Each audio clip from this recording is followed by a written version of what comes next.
kamanong, so dito meron naman po tayong JLD na cordless angle grinder. So dito po mga kamanong, makikita nyo, meron na po siya ditong kasamang manual. Tapos meron siya dito yung kanyang key range.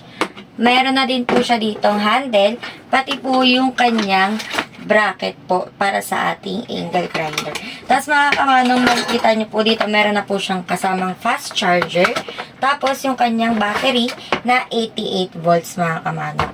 So yung ating angle grinder naman mga kamanong, meron na po siyang 100 mm, tapos 10,000 rotation per minute mga kamanong. So ito i-try natin mga kamanong.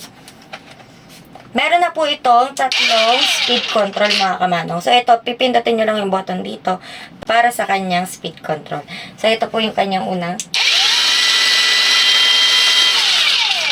Yung pangalawa mga kamanong.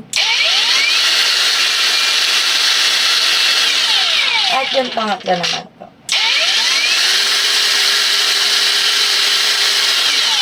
Kaya mga kamanong, sobrang ganda na itong item na to. Talaga namang pang heavy duty at high quality. Kaya naman mga kamanong, kung ito yung kailangan mong item, mag-PM ka lang sa amin or kaya click mo yung link dyan sa aming caption. Yun lamang po, maraming salamat.